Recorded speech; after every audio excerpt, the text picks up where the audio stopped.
Oke, saya mulai dengan materi yang berikutnya. Sudah bisa lihat tampilan screen saya ya, kawan-kawan? Sudah, Pak. Sudah, Pak. Oke, Sudah, baik. Pak. Bisa, Pak. Oke.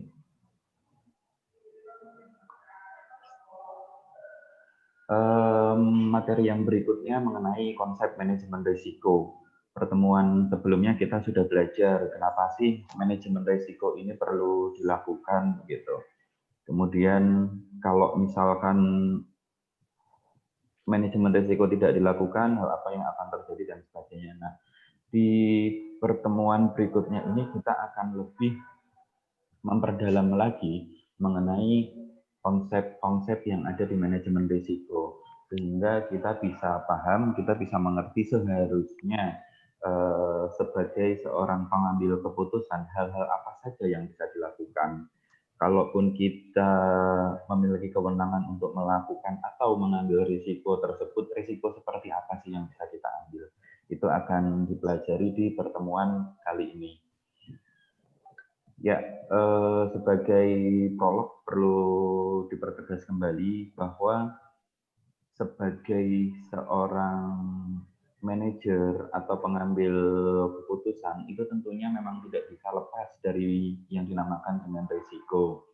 Oleh sebab itu, kita harus bisa meminimalisir risiko-risiko yang ada atau meminimalisir segala kerugian yang ada. Karena memang di pertemuan sebelumnya sudah disampaikan nggak akan ada setiap hal itu yang bisa lepas dari risiko gitu ya. Termasuk ketika kita bepergian itu pasti ada risikonya. Ketika kita kuliah itu juga ada risikonya gitu ya. Bahkan dari hal-hal yang sederhana, ketika kita sedang makan misalkan ya ada risikonya. Misalkan kita makan siang, tiba-tiba makan siang kita mengandung racun misalkan, atau ternyata makan siangnya sudah basi tapi kita nggak kerasa begitu. Nah, itu dia caranya kita belajar di manajemen risiko ini agar segala hal-hal yang tidak diinginkan dalam kaitannya dunia ekonomi, kerugian gitu ya, kerugian tadi bisa ditekan sekecil mungkin gitu ya. Kemudian pengelolaan risiko dalam organisasi dilakukan oleh seorang manajer. Manajer akan membuat organisasi bisa mengantisipasi dan mengelola risiko. Ya. Oh, itu suara siapa nih? Mbak Aviani Susi. Nah, risiko tadi tidak bisa dihindarkan, tapi bisa diantisipasi. Lebih tepatnya sih dikelola gitu ya. Artinya ketika kita bisa mengelola risiko, maka segala sesuatu akan berjalan dengan lancar. Ada beberapa contoh yang sudah saya ambil gitu ya. Contoh kegagalan pengelolaan risiko. Perusahaan apapun bisa kena nih gitu ya. Saya hanya mengambilkan beberapa contoh dari dulu sampai hari ini yang dinamakan dengan risiko itu selalu muncul di perusahaan-perusahaan besar sekalipun gitu ya. Yang pertama tahun 1997 beberapa bank di Indonesia berani memberikan kredit dalam jumlah besar kepada nasabah dengan harapan memperoleh keuntungan. Tetapi akibat adanya penurunan nilai tukar rupiah, akhirnya bank-bank tersebut mengalami risiko kerugian sehingga pada akhirnya mengalami kebangkrutan. 97, 98 ini era-era Orde Baru mulai turun ya, masuk ke reformasi. Memang banyak sekali bank itu yang pilot gitu. Karena sebelumnya mereka banyak memberikan pinjaman, tapi karena guncangan stabilitas ekonomi yang luar biasa, akhirnya banyak orang itu nggak bisa balikin duitnya, sementara nilai tukar rupiah sendiri itu hancur gitu ya. Misalkan waktu itu nilai tukar rupiah terhadap dolar itu masih 6.000 gitu ya. Tiba-tiba jadi 10.000, tiba-tiba jadi 12.000 dan seterusnya. Sehingga bank itu mengalami kerugian. Dan ini tidak terjadi hanya di Indonesia gitu ya. Di luar pun juga banyak perusahaan investasi yang sudah besar pun juga banyak yang bisa runtuh gara-gara hal semacam ini. Kemudian perusahaan pialang tahun 2007 itu juga pernah sangat besar. manipulasi laporan keuangan dan sebagainya, itu membuat risiko semakin besar dan akhirnya ya risiko terburuk yang harus diterima yaitu perusahaannya dipilotkan atau bangkrut. Di Indonesia pun juga banyak gitu ya. 2005 ini PT Dirgantara terpaksa melakukan pemutusan hubungan kerja ribuan karyawan karena perusahaan mengalami risiko kebangkrutan akibat tidak mampu memperoleh peluang pasar. Waktu itu PTD ini nggak dapat orderan untuk bikin sesuatu gitu. Kalau dia nggak dapat orderan pekerjaan ya otomatis nggak ada pemasukannya juga gitu. Akhirnya harus memutuskan hubungan kerja ribuan karyawan. Dan masih ada sih belum lama ini gitu ya kaitannya dengan dunia dirgantara juga, Garuda Indonesia itu yang kelihatannya bagus ternyata dalamnya ya parah juga gitu ya. Kalau kalian kenal sepeda lipat Brompton itu mungkin kalian kenalnya ya dari salah satu pimpinan di Garuda Indonesia yang melakukan penyimpangan gitu ya. Dan ternyata memang parah sekali Garuda Indonesia. Terlihat bagus tapi ternyata setelah diaudit parah. Nanti saya akan minta kawan-kawan mahasiswa untuk cari contohnya gitu ya, kejadian-kejadian kegagalan pengelolaan risiko yang berakibat fatal bagi perusahaan. Syukur-syukur perusahaannya bisa di Indonesia, jadi bisa lebih dekat gitu ya. Misalkan Lipo Group dan sebagainya itu kan banyak sekali. Garuda tadi boleh barangkali nanti akan diulas lebih dalam lagi. Kemudian enterprise atau manajemen risiko tujuannya menciptakan sistem atau mekanisme yang baik gitu sehingga nilai tambah bagi perusahaan itu semakin naik. Kalau salah satu ciri perusahaan yang perusahaan yang bisa hidup dalam jangka waktu yang lama itu biasanya mereka sudah mengelola risikonya dengan baik. Nah, sementara itu pengelolaan risiko itu terbagi menjadi dua. Yang pertama pandangan klasik, kemudian yang kedua pandangan modern. Pandangan klasik ini menganggap bahwa adanya hubungan positif antara risiko dengan tingkat keuntungan. Hubungan positif itu gini, jadi misalkan risiko yang mungkin diterima perusahaan semakin tinggi, maka keuntungan perusahaan, potensi keuntungan perusahaan juga akan semakin tinggi. Jadi keduanya itu saling berbanding lurus gitu ya, berbanding positif. Ini pandangan klasik. Sementara pandangan modern agak berbeda nih. Pandangan modern ini menyatakan hubungan antara risiko dengan tingkat keuntungan tidak bersifat linier, melainkan non-linier. Grafiknya juga mungkin saya tampilkan agar mahasiswa lebih jelas memahami apa yang saya maksudkan. Setelah ini ya. Jadi tadi pandangan itu ada dua, pandangan klasik dan pandangan modern. Nah, yang ini pandangan modern nih. Pandangan modern biasanya secara umum bisa dibagi menjadi tiga tahapan. Yang pertama, jika risiko yang diambil perusahaan terlalu kecil, maka keuntungan yang diperoleh juga sangat kecil, sehingga pengelolaan risiko dinilai tidak optimal. Misalkan jika manajer hanya duduk diam di ruang kerjanya saja. Katakanlah, ini kita ngomongin pandangan modern sekali lagi ya. Katakanlah seorang manajer ini benar-benar nggak berani ambil risiko apapun gitu. Ada mic yang belum mati kah? Kok ada suara ini ya? Ada keresek-keresek gitu. Nanti kawannya yang mic-nya belum mati tolong diingatkan ya.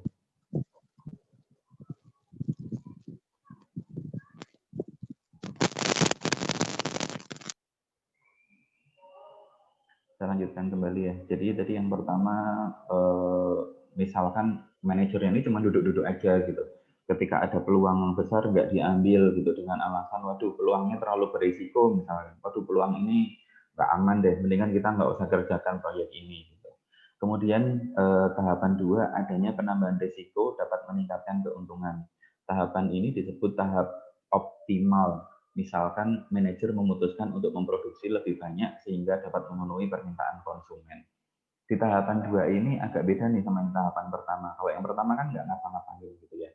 Tapi yang kedua ini seorang manajer berani mengambil risiko, tapi risiko yang tidak terlalu fatal sebenarnya.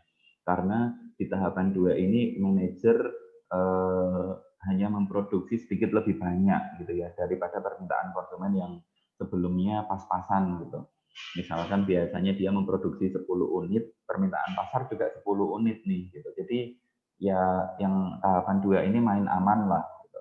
Ya gitu-gitu aja. Padahal bisa jadi ketika produksinya dinaikkan dari 10 unit ditambah 3 misalkan jadi 13 unit, bisa jadi permintaannya juga akan menjadi 13 gitu. Kemudian tahapan 3-nya adanya keberanian untuk mengambil risiko yang sangat besar mengakibatkan kerugian bagi perusahaan. Misalnya manajer memutuskan memproduksi barang dalam jumlah yang sangat besar. Ternyata output tersebut melebihi permintaan konsumen sehingga barang yang tertumpuk di gudang rusak gitu ya. Banyak yang tidak terserap oleh pasar dan akhirnya rusak. Kawan-kawan tolong dipahami ketiga tahapan ini tadi perbedaannya di sebelah mana gitu ya. Jadi yang pertama dia produksi tapi pas-pasan banget gitu. Kalau dapat untung misalkan untungnya 10.000 ya udah 10.000 terus gitu dia dapatnya. Yang kedua manajer berani menambah sedikit gitu.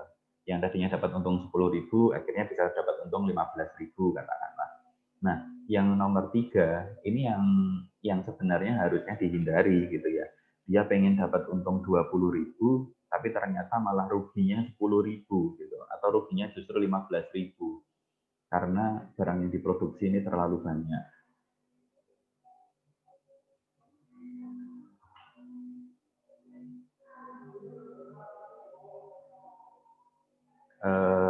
Saya coba menganalogikan di luar perusahaan gitu ya, masih sama kita berbicara mengenai pandangan modern. Yang pertama ini manajer yang nggak berani mengambil risiko sih. Contohnya bagi pengendara mobil gitu ya. Mobil yang berjalan terlalu lambat karena menghindari risiko kecelakaan justru mengakibatkan kerugian, yaitu terlambat sampai ke tujuan atau setidaknya ya gitu-gitu aja gitu. Jalannya mobil ini juga nggak kenceng tapi nggak lambat-lambat banget gitu ya. Jadi paling kalau telat juga telat-telat sedikit. Kemudian yang nomor 2, mobil dipicu lebih cepat, ya ini dengan kecepatan optimum sehingga bisa tepat waktu untuk sampai ke tujuan. Nah ini bisa tepat. Yang ideal sih memang yang di nomor 2 ini kawan-kawan.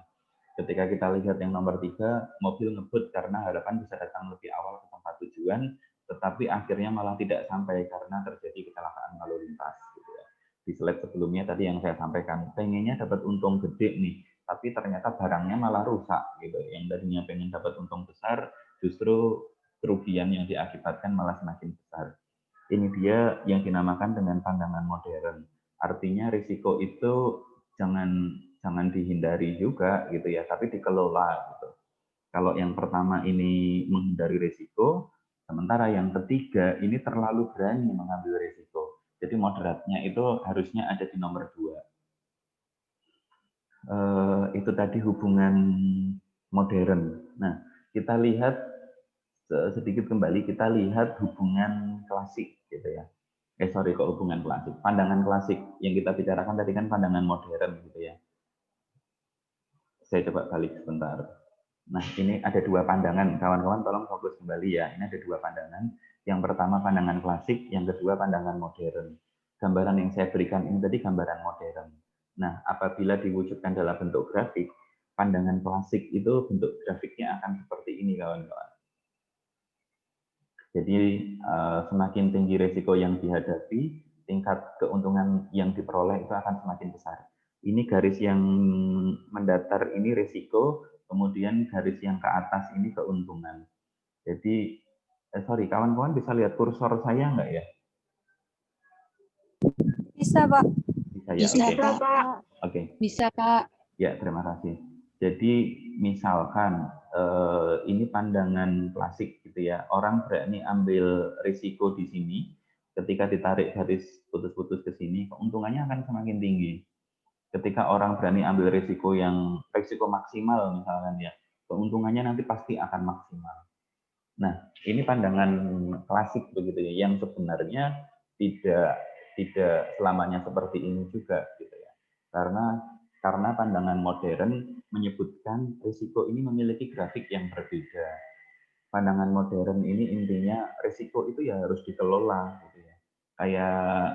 Kayak analogi mobil yang saya sampaikan tadi gitu. Ini mobil yang geraknya terlalu lambat gitu. Ketika ketika risiko masih sama ya, garis yang ada di sini risiko, garis yang ke atas ini keuntungan. Nah, ini pandangan modern gitu. Ketika ketika dia mengambil risikonya di sini, ya keuntungannya cuma dapat kecil gitu ya.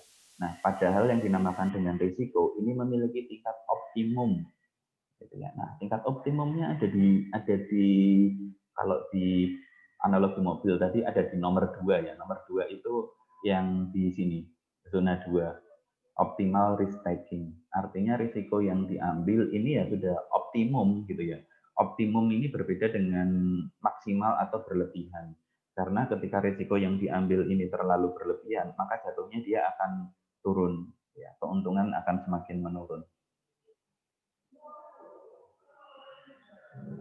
Definisi saya skip. Nah, kemudian elemen manajemen risiko. Ada beberapa hal yang harus kalian pahami mengenai elemen-elemen pembentuk dari manajemen risiko. Yang pertama, identifikasi misi. Jadi kita harus tahu nih, misi kita nih apa sih? Tujuan kita nih perusahaan ini mau ngapain sih? Kalau mau untung, diidentifikasi, kita nih untung di angka berapa sih? Kemudian yang kedua, penilaian risiko dan ketidakpastian harus diukur. Misalkan tadi kalian ada di industri perbankan gitu ya, bank ini bisa ngasih pinjaman ke masyarakat, ini ke nasabah ini seberapa besar sih? Kemudian diukur juga, kalau misalkan nasabah nggak bisa ngebalikin duitnya gimana nih? Gitu. Kemudian yang ketiga, pengendalian risiko. Nah, pengendalian risiko ini macam-macam gitu ya. Misalkan tadi kita berbicara di industri perbankan, kalau bank mau ngasih pinjaman ke masyarakat, ke nasabah, kalau nasabahnya nggak bisa balikin duitnya gimana nih, gitu kan. Risiko ini kan harus dikendalikan. Salah satunya misalkan menggunakan lembaga penjamin keuangan, gitu kan ada. Atau bisa juga bank itu diasuransikan gitu misalkan, atau pinjaman diasuransikan ke pihak yang lain. Kalau peminjam tidak bisa mengembalikan dananya bagaimana gitu. Ada lagi kalau kita pinjam duit ke bank itu kan harus pakai agunan gitu ya, jaminan. Nah, apakah jaminannya bisa kita ambil dan sebagainya. Kemudian yang keempat, pendanaan risiko. Bagaimana pembiayaan manajemen risiko. Pendanaannya juga harus diatur kawan-kawan. Jangan sampai dana yang dikeluarkan ini terlalu besar, tapi resikonya ini berkali-kali lipat jauh lebih besar daripada pendanaannya. Itu jangan sampai. Kemudian administrasi program ini juga sangat penting. Kemudian bagaimana cara mengelola risiko? Risiko itu dapat dikelola dengan pelaksanaan ERM yang bagus, Enterprise Risk Management yang bagus. ERM sendiri merupakan suatu proses yang dipengaruhi oleh manajemen, BOD, dan yang lain-lainnya dalam suatu perusahaan guna mencapai strategi mencakup organisasi secara keseluruhan. Jadi ERP ini adalah apa ya namanya suatu alat. Setiap perusahaan ERP-nya tentunya akan beda-beda gitu ya. Misalkan bank tadi proses ERP-nya ya dilakukan dengan sebelum ngasih pinjaman, misalkan nasabah disurvei terlebih dahulu, dicek, BI checking dulu apakah sebelumnya memiliki pinjaman yang belum beres dan sebagainya. Semuanya harus clear di sini kawan-kawan. Nah, ini saya skip dulu. Oke, kemudian kerangka manajemen risiko organisasi. Nah, kerangka manajemen risiko organisasi ini harus dipenuhi dengan dua apa ya namanya. Di sini di buku yang saya jadikan referensi menyebutkan prasarana lunak dan prasarana keras atau apa ya alat lah gitu, bisa dibilang alat atau kebiasaan gitu. Harus punya dua dulu kawan-kawan. Yang pertama prasarana lunak itu budaya risiko, dukungan manajemen. Kemudian prasarana keras itu teknologi informasi, prasarana fisik lainnya. Jadi yang dinamakan prasarana lunak ini misalkan budaya di organisasi itu harus ditata gitu ya. Kalau misalkan dia menjabat sebagai direktur, direktur tetap nggak bisa sesuka hatinya ngambil duit perusahaan. Tetap harus melewati beberapa proses gitu misalkan.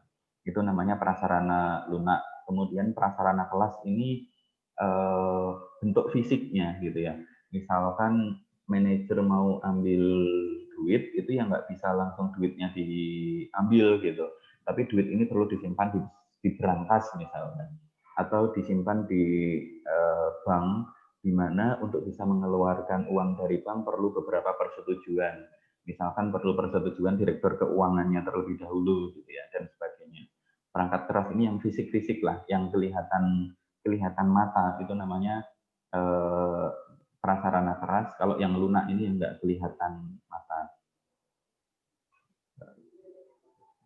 Nah, untuk proses dari pengelolaan manajemen risiko sendiri dibagi menjadi 3. Yang pertama, perencanaan, pelaksanaan, pengendalian. Dimanapun harus seperti ini, kawan-kawan. Jadi yang pertama, direncanakan dulu. Kira-kira ketika aktivitas organisasi ini dilakukan, aktivitas bisnis ini dilakukan, muncul resikonya itu di bagian mana sih? Hal ini bisa dilakukan dengan pembuatan, kalau di perusahaan besar atau menengah sih pasti ada yang dinamakan dengan standar operasional prosedurnya, SOP. SOP harus dilihat dulu satu persatu itu bagaimana. Kemudian setelah SOP dilihat, dipikirkan itu sudah matang, baru dilaksanakan. Ketika dilaksanakan, nggak bisa dibiarkan begitu saja. Jadi perancangan yang sudah baik harus dilaksanakan. Setelah dilaksanakan harus dikendalikan, kawan-kawan. Karena ketika tidak dikendalikan, itu nanti bisa jadi pelaksanaannya nggak benar nih. Analogi kalau di jalan raya itu kenapa harus ada polisi gitu. Karena polisi itu fungsinya pengendalian. Bisa jadi kalau masyarakat dibebaskan gitu ya, pengendara sepeda motor itu banyak yang nggak pakai helm. Gitu. Bisa jadi pengendara kendaraan itu ngelewatin marka yang tidak putus-putus gitu. Itu dia fungsinya memang segala sesuatu itu harus melalui pengendalian. Ketika proses ini sudah dilaksanakan dengan baik, maka nilai perusahaan itu akan menjadi maksimal dan perusahaan memiliki nilai baik tersendiri gitu ya. Dia akan memiliki value added, positive value added. Ini yang sudah saya sampaikan tadi, prasarana lunak itu sesuatu hal yang nggak kelihatan lah, habit perusahaan, kemudian ini ya dukungan manajemen, mengembangkan budaya sadar risiko dan sebagainya. Yang nggak kelihatan itu prasarana lunak. Kalau prasarana keras itu ya tadi yang kelihatan, ruang perkantoran itu kan kelihatan, komputer kelihatan, sarana fisik yang lainnya. Saya tadi mencontohkan brankas misalkan, bank misalkan, itu kan kelihatan ya, itu masuk ke dalam kelompok prasarana keras. Nah, budaya sadar risiko ini memang harus selalu dikembangkan dalam suatu perusahaan, karena ketika budaya sadar risiko ini tidak dikembangkan, maka orang itu akan kecenderungan untuk sembarangan, untuk sembrono gitu loh. Kalau nggak diingetin gitu ya, kalau nggak berkali-kali, bahkan beberapa rule di perusahaan itu harus ditulis gitu, ditempel yang besar gitu, bisa jadi dalam bentuk visi maupun misi perusahaan, menjadi perusahaan yang amanah, gitu, jujur, terpercaya dan sebagainya, begitu kan kadang-kadang ada ya. Itu tujuannya untuk ini kawan-kawan, mengembangkan budaya sadar risiko. Gitu. Kemudian seorang manajer ini fungsinya memang penting banget ya, karena segala sesuatu itu ada di tangan manajer gitu. Salah satunya tadi budaya sadar risiko ini mau dikembangkan atau tidak itu ya manajer. Kemudian yang bisa mengevaluasi, yang bisa melakukan perintah atas evaluasi atau kendali terhadap risiko ini ya manajer atau pimpinan-pimpinan yang ada di perusahaan. Nah, seorang manajer itu memang harus memiliki ketiga komponen ini kawan-kawan, karena risiko secara eksplisit itu bisa dimunculkan dari ketiganya ini. Manajemen strategi, manajemen risiko, dan manajemen operasi. Seorang manajer harus menguasai ketiganya. Bagaimana caranya agar strategi, risiko, dan operasi ini dapat berjalan bersamaan dengan baik tanpa harus mengganggu aktivitas perusahaan. Ilustrasinya sebagai berikut. Misalkan seorang manajer akan meluncurkan produk baru gitu ya. Aspek strategisnya apakah produk ini bisa memenuhi kebutuhan konsumen, apakah produk ini bisa membantu pencapaian tujuan perusahaan, itu aspek strategisnya. Kemudian aspek operasinya bagaimana memproduksi produk ini, apakah produk ini apakah perusahaan mempunyai kemampuan memproduksi produk ini, bagaimana mengembangkan dan memasarkan jaringan distribusi. Kan sudah kelihatan beda. Kalau strategis tadi yang di atas itu gimana caranya produk ini bisa sesuai dengan keinginan konsumen. Itu strategis. Kemudian level operasinya adalah mungkin nggak nih perusahaan kita ini bisa membuat produk ini. Kalau mungkin itu nanti pabriknya di mana, nanti yang mendistribusikan siapa, dan sebagainya. Kemudian yang ketiga aspek risiko. Nah, ketika kita bikin produk ini, kira-kira risikonya apa saja nih? Misalkan produk itu nggak laku di pasaran dan sebagainya gitu ya.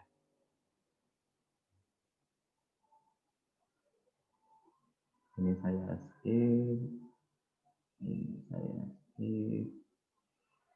ini yang di awal ya, di tengah-tengah tadi ya sudah saya sampaikan bahwa proses manajemen risiko ini nggak bisa lepas dari 3 hal ini: perencanaan, pelaksanaan, dan pengendalian. Kalau nggak dilaksanakan, kalau nggak direncanakan dengan baik, pelaksanaannya tentu akan tidak baik. Pelaksanaannya jauh udah nggak baik, bagaimana bisa dikendalikan? Gitu. Itu dia pentingnya perencanaan ini harus sematang mungkin, sebaik mungkin, agar pelaksanaannya ini bisa sebaik pada saat perencanaan. Karena biasanya pelaksanaan itu banyak hal-hal yang meleset dari perencanaan. Kita mau bikin acara nih mahasiswa gitu kan, acara band-bandan gitu, mengundang bintang tamu. Oh, perencanaannya sudah sangat baik sekali, tapi ketika pelaksanaan ternyata ada bintang tamu yang mendadak mengundurkan diri misalnya dan sebagainya. Makanya perencanaannya harus matang dulu, baik dulu, sehingga pelaksanaannya pun bisa mengikuti hal demikian. Dan ketika pelaksanaannya sudah baik, itu bisa dikendalikan. Makasih. Oh iya, sama-sama, terima kasih. Enggak, kalau bikinanku itu anti jerawat. Jualan ya obat. Jualan obat jerawat itu harus dilihat juga risikonya gitu ya. Jangan-jangan obat jerawatnya belum BPOM dan sebagainya. Semoga sukses jualannya, Mbak. Kemudian yang berikutnya ilustrasi proses manajemen risiko. Ini hampir sama kayak yang saya contohkan tadi. Perusahaan sekuritas ini banyak sekali risikonya sebenarnya. Karena perusahaan sekuritas ini menggunakan pialang broker gitu ya, di mana besar sekali risikonya. Apalagi pasar saham itu kan bergeraknya sangat sangat dinamis gitu ya. Perusahaan saham bergeraknya sangat dinamis sehingga memungkinkan peluang risikonya banyak sekali di sini gitu ya. Ini saya skip. Terima kasih kawan-kawan. Saya rasa materi untuk siang hari ini seperti itu. Barangkali ada yang ingin ditanyakan? Videonya bisa di... Pak, saya mau tanya, Pak. Boleh, boleh. Siapa Gini, nih? Pak, tadi kan dijelaskan ya, di proses manajemen risiko Ini kan siapa ada nih yang 3 ngomong? tadi. Bentar, saya belum speaker video. Yang ngomong siapa nih? Oke, Pak. Mbak Isti Isti. ada Bilhoir. Videonya nggak dihidupin, Mbak Isti? Iya, Pak, ini lagi itu, Pak, di apa rame anak kecil-kecil. Gini aja nggak apa, Pak ya? Jadi Ya, sambil, boleh. tapi tetap saya pakai audio saya. Boleh. Oke. Jadi gini, Pak, tadi kan dijelaskan di Silakan, slide-nya Mbak itu ada Isti. proses manajemen resikonya kan ada 3. Dari Baik, mulai pertanyaannya. planning, action, sama kontrol. Nah, kira-kira apakah ada resiko yang datang dari ketidaktahuan? Terus misal nih Pak ya, kalaupun ada resiko yang datang dari ketidaktahuan, itu bagaimana ataupun cara solusi untuk menanganinya? Bentar. Terima kasih. Itu dia fungsinya perencanaan tadi, Mbak Isti. ada risiko ketidaktahuan jelas sangat mungkin terjadi ya. Makanya perencanaannya memang harus matang. Dalam perencanaan itu kan juga nggak asal merencanain gitu aja. Sebelum saya lanjutkan menjawab, kawan-kawan seperti biasa silahkan tuliskan ini ya nama di bagian apa ini namanya chat ya. Di bagian chat silahkan tuliskan nama, NIM beserta kelasnya. 5 menit cukup ya. Oke. Kayaknya semangat banget nih kalau suruh absen. Mbak Isti tadi ya. Ya bisa aja Mbak Isti, ketidaktahuan. Itu dia perencanaannya harus bagus. Satu dulu ya. Perencanaannya harus bagus dulu nih. Baru dia bisa melakukan aktivitas operasionalnya. Karena ketika perencanaannya, planningnya nggak beres, ya tentu saja pelaksanaannya juga akan banyak nggak beresnya. Kemudian kedua, kalau memang ada sesuatu hal di luar kuasa perusahaan atau organisasi, misalkan memang ini sulit banget. Misalkan saya punya perusahaan kuliner, tapi tiba-tiba saya ingin bergerak dalam bidang otomotif, di mana saya tidak begitu mengerti tentang otomotif, gitu ya. Ya boleh saja, tapi tolong yang diperhatikan tingkat resikonya, jangan ambil terlalu tinggi, dan gunakan teori atau pandangan modern, jangan pandangan klasik. Nah, gunakan pandangan yang ini, Mbak Isti, gitu ya. Jangan sampai, kalau yang pandangan klasik kan gini, hajar aja, yang penting risikonya tinggi, pasti pendapatannya juga akan tinggi. Ini jangan, bahaya banget gitu. Karena sekalinya kena risiko tinggi, perusahaan akan hancur gitu ya. Perusahaan akan hancur dan dia nggak dapat apa-apa. Gunakan yang ini nih, gunakan yang gunakan pandangan modern dengan mengambil bagian kedua, zona kedua, optimum risk taking. Di sini paling aman gitu ya. Jangan terlalu banyak deh resikonya gitu. Mas Hasan, ada pertanyaan Mas Hasan?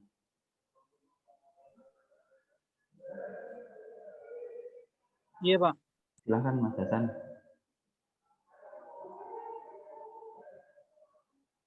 Mas Hasan Sulaimi. Pak.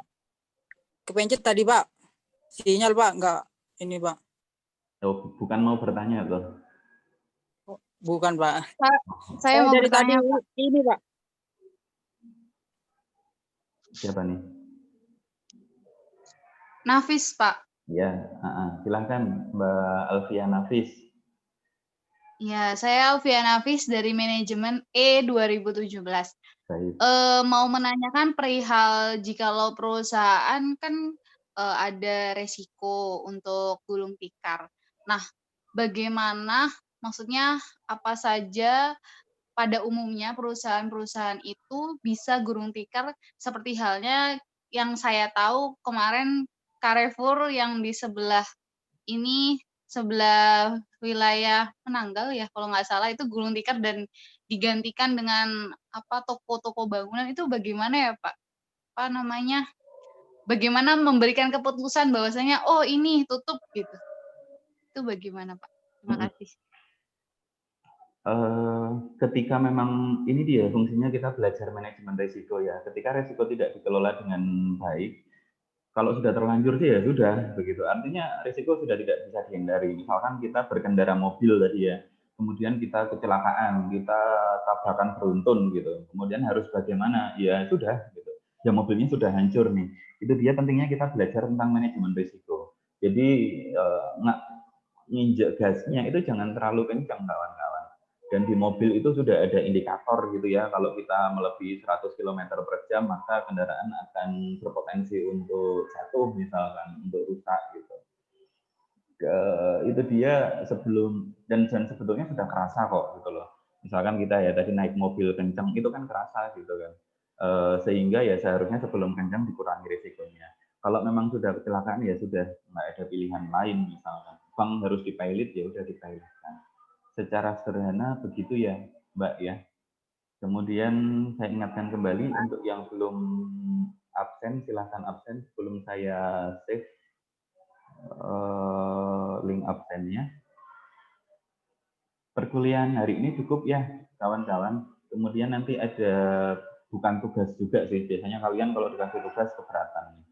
Saya mau kasih penawaran aja.